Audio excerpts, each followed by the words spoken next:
Moi, je m'appelle Stanislas. Je suis français. Je suis français, de père français, lunettes, moustache, pain, boursin, tout ce qui va avec. Et de maman française, française adoptée qui a des origines d'une mère portugaise et d'un père noir américain. J'ai toujours vécu avec mes parents, avec mes deux parents jusqu'à l'âge de 18 ans. Aujourd'hui, j'ai 26 ans.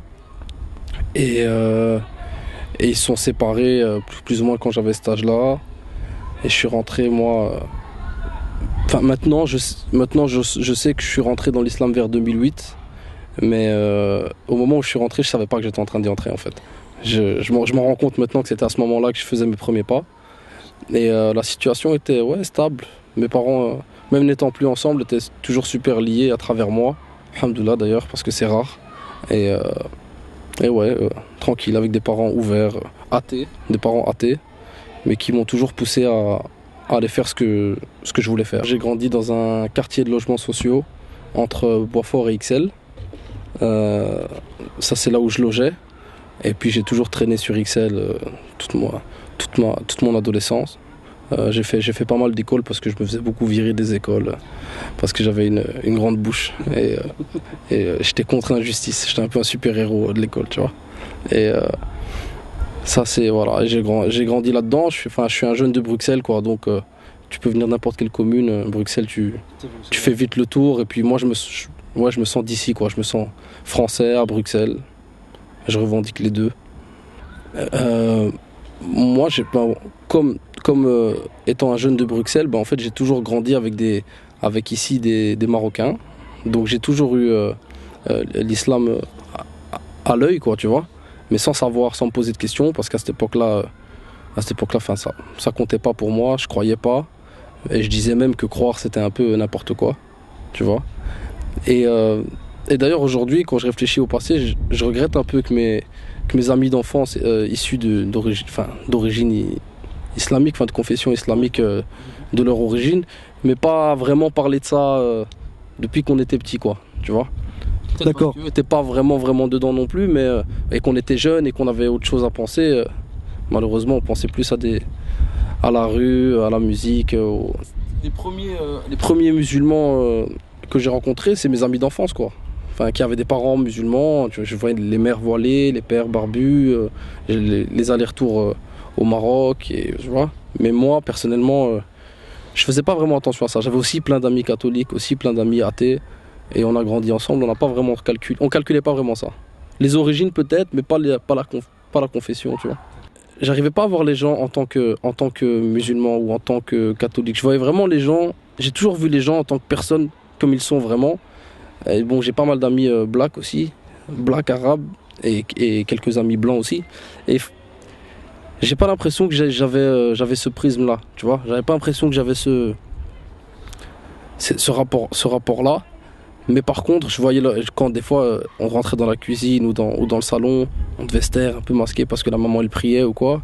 Je regardais, je me demandais un peu ce qui se passait et puis on continuait notre vie, quoi. Ouais. Moi, je suis rentré dans l'islam, alhamdoulilah, par les comportements des gens que j'ai croisés, en fait. J'ai croisé plusieurs personnes dans ma vie durant l'année 2007, 2008, 2009, tu vois, qui étaient des personnes bien, tu vois, mais vraiment, et qui n'avaient rien à voir les unes avec les autres. C'était le grand-père d'un ami, le mari de ma mère qui s'est mariée avec un musulman, et que j'ai pris. Et donc, après, j'ai pris ça comme un signe. Mais au début, j'ai juste vu, ok, bon. Et en parlant avec lui, le voyant prier 5 fois par jour, en discutant avec lui, j'ai vu que c'était un homme super bien. Pareil pour le grand-père de mon pote, pareil pour un ami à moi, qui était un grand de mon quartier à l'époque, qui était pas du tout dans ce chemin-là. Et qui, quand je l'ai vu dans ce chemin-là, et quand je l'ai vu souriant, etc., je me suis dit, qu'est-ce qui se passe? Et quand j'ai fait le lien et le point commun entre tous ces gens, en fait, c'est l'islam. Mais au début, j'ai juste trouvé que c'était des gens bien, et ça me touchait. Et donc, à force de parler avec eux, voilà, tu poses des questions, tu dis comment il fait pour sourire aussi souvent, comment il fait pour être poli, respectueux. Moi, j'arrive pas. Comment il fait? Et tu dis comment tu fais, et lui, il te répond selon maintenant son mode de vie qui est l'islam. Donc toutes les réponses, tout ce qu'il va te dire auront un rapport avec l'islam. Et donc tu dis ok, tu prends une claque, deux claques, trois claques, tu dis bon, à mon avis je vais commencer à ouvrir leurs livres, je vais voir ce qu'ils racontent quoi. Parce que tu te dis bon, je vais pas me prendre des claques toute ma vie, moi aussi je veux être quelqu'un de bien. Parce que aussi moi aussi j'étais dans des chemins un peu bizarres pendant une période de ma vie et il fallait que je me soigne quoi.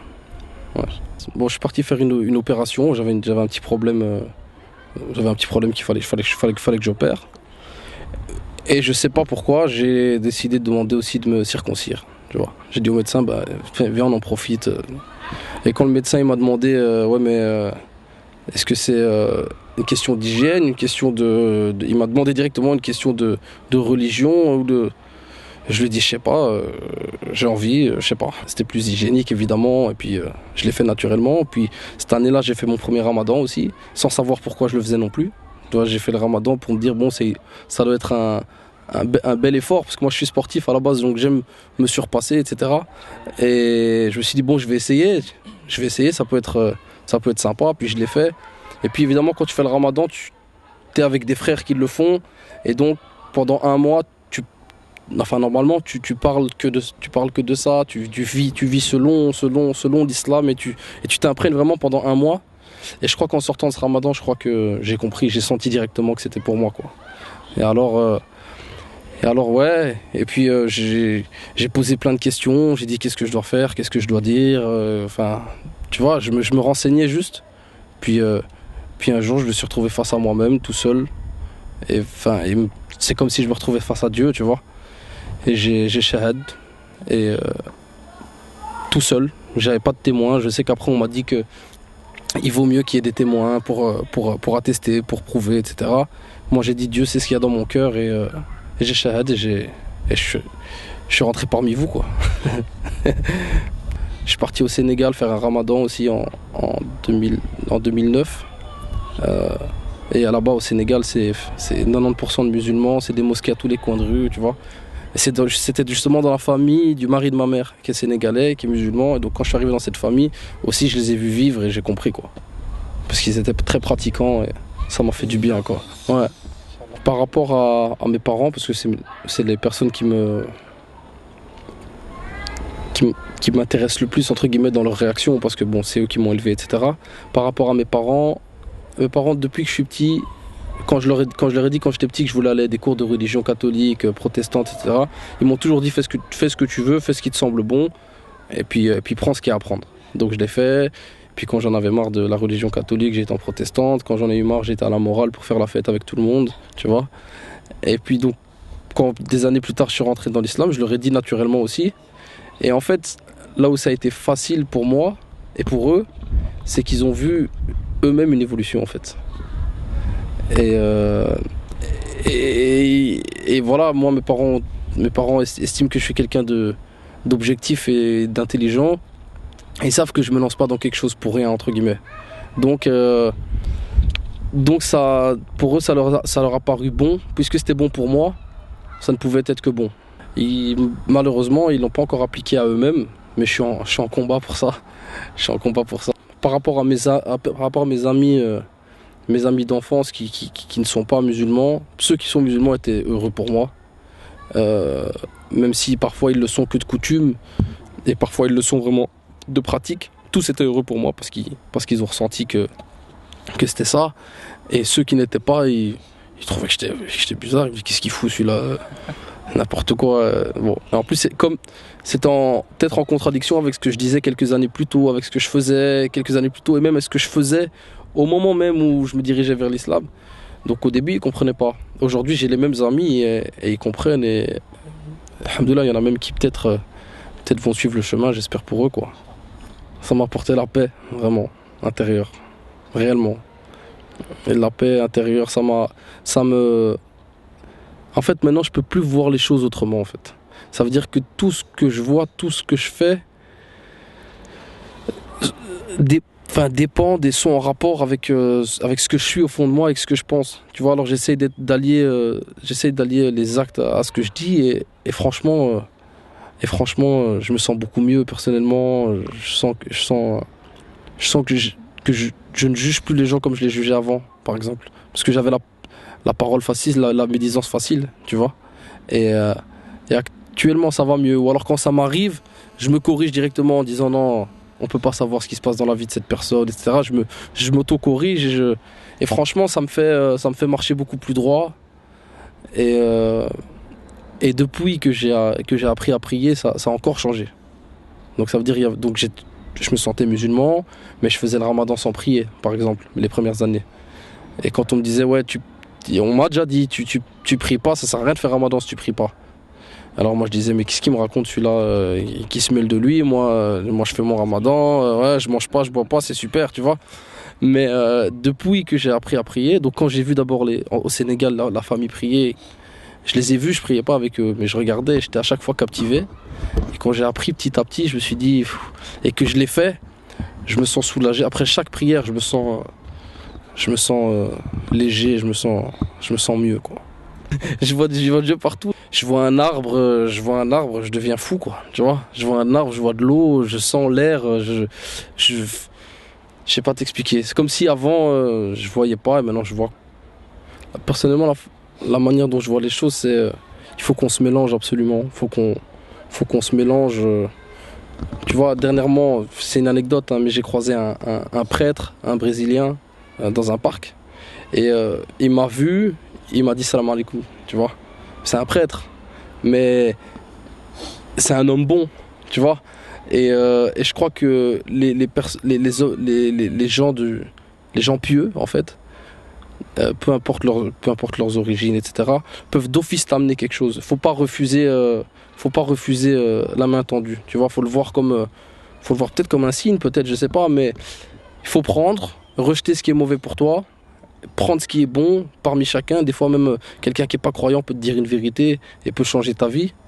Et alors analyser, pas hésiter à, quand on te donne une information, tu rentres chez toi, tu ouvres le Coran, tu vérifies et tu vois que c'est vrai, tu remercies, puis tu partages. Franchement, personnellement, j'ai envie qu'on vive ensemble et vraiment qu'on s'entraide. Tu vois, musulmans, pas musulmans, arabes, noirs, chinois, pakistanais, tu vois.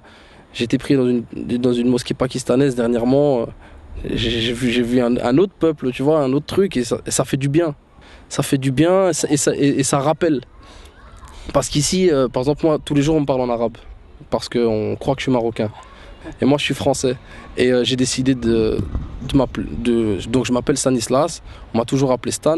J'ai décidé de garder ce prénom parce que c'est pas un prénom donc qui va à l'encontre des préceptes de l'islam. C'est pas un prénom qui est adorateur de quoi que ce soit. C'est le prénom que mes parents m'ont donné. Alhamdoulilah, ils m'ont donné un prénom que je dois pas changer. Et c'est aussi, en même temps, c'est aussi un pas vers mes parents quand je fais ça. Parce qu'un jour mon père m'appelle et me dit alors, en fait, c'est quoi ton prénom maintenant? Mon père, et je lui dis c'est Stan. J'entends un silence. Il me dit ouais mais tu dois pas changer et tout. Je dis non, alhamdoulilah, vous m'avez donné un prénom, j'ai pas à toucher et je suis dans le bon. Et il m'a dit ah bon? Il dit ok allez, ciao. Je dis ok ciao. J'ai raccroché, tu vois. Et c'est aussi pour montrer parce qu'il y a plein de Belges, moi je suis français mais il y a français, belge c'est pareil, tu vois. Il y a plein de Belges, de Portugais, d'Espagnols, d'Italiens qui par le fait que je dis que je m'appelle Stan, que je suis français, j'ai des origines portugaises et nord-américaines et je suis musulman, ils se disent, il y en a qui se disent c'est beau, il y en a qui se disent subhanallah, c'est un truc de ouf, tu vois. Mais moi c'est entièrement moi quoi. C'est entièrement moi et j'ai envie de rester, j'ai envie de prouver que tu peux, parce qu'il y a beaucoup de gens qui malheureusement parfois c'est devenu un peu une petite mode, tu vois, la conversion, etc. Et il y en a qui se convertissent pour jouer les arabes, malheureusement. Tu vois, et ça c'est un truc qui me dérange. Et peut-être, et je crois qu'après, de toute façon, s'ils traînent dans ce milieu et dans les mosquées, etc., ils vont comprendre petit à petit, et puis c'est bon, tu vois, ils vont aller dans le droit chemin. De toute façon, c'est ce que je leur souhaite. Mais je veux que les gens se disent que, voilà, que l'islam c'est international, et que tu peux aller dans le fin fond de la Chine, tu vas tomber sur des musulmans, tu vas aller en Inde, tu vas aller aux États-Unis, tu vas voir un blanc, cheveux blonds, musulman, tu vois, et que c'est ça qui est intéressant, que de voir que c'est la religion du peuple, tu vois, c'est la religion de tous, et ouais, faut qu'on se mélange, faut qu'on partage ça. Moi, c'est comme ça que je vois les choses en tout cas. Dernièrement, parce qu'en fait, le Coran, des fois, je le lis, des fois, je l'écoute en français. Des fois je l'écoute en arabe aussi, mais quand je l'écoute en français, c'est quand je veux m'endormir et je veux un peu écouter, tu vois. Et la sourate Les Abeilles, à chaque fois que je la réécoute, elle me touche, tu vois, parce qu'elle est remplie de preuves. Elle est remplie de preuves et de rappels. Et justement, et on nous rappelle que toutes ces choses-là sont des rappels. Et c'est une sourate qui me touche particulièrement. Euh, Après, des fois, je suis dans des mosquées et quand l'imam il récite, en arabe, des fois je comprends même pas, mais il y a des trucs aussi qui me prennent. Et je sais pas quelles sont ces sourates. Je vais les retrouver un jour. Sûrement que ça va me faire le même effet. J'y crois en tout cas. Mais voilà. Ouais, moi les abeilles, j'aime me la réécouter. Ça me remet à chaque fois sur le rail. Ouais. Bah mon vœu le plus cher serait que mes parents puissent rejoindre l'islam. Je crois que je peux pas rêver de mieux, franchement. Et je prie pour eux tout le temps. Et j'essaye de leur amener par mon comportement des éléments de réponse à des questions qui me posent même pas, mais que je sais qu'ils pourraient se poser. En tout cas, moi, ça serait mon vœu le plus cher. Ouais, et ensuite, ouais, que tout le monde découvre cette religion parce que c'est une religion d'amour, de paix. Et j'aimerais bien aussi que les gens qui veulent propager cette religion, qui veulent faire le rappel, j'aimerais qu'ils le fassent avec le sourire le maximum possible. Qu'ils fassent avec le sourire et avec le bon comportement. Parce que moi, c'est ça qui m'a amené à l'islam. J'ai rencontré des gens avant qui me faisaient tout le temps la morale. Et si quelqu'un en face de toi a un petit peu trop d'ego, un petit peu trop de fierté, un petit peu trop d'orgueil, eh ben, il t'écoutera pas. Tandis que si tu viens avec la douceur et avec le sourire, il n'y a personne qui refuse la gentillesse, quoi. Tu vois? Voilà, il n'y a personne qui refuse la gentillesse. Et je crois que c'est comme ça qu'on va pouvoir amener les gens vers l'islam. C'est en étant bon, honnête, respectable, poli, gentil, doux, tu vois? En étant exemplaire. Moi, je crois que c'est ça. Moi, je crois que c'est ça la clé de la réussite. Ça et le mélange. Et c'est ce que je souhaite à tout le monde, Inch'Allah.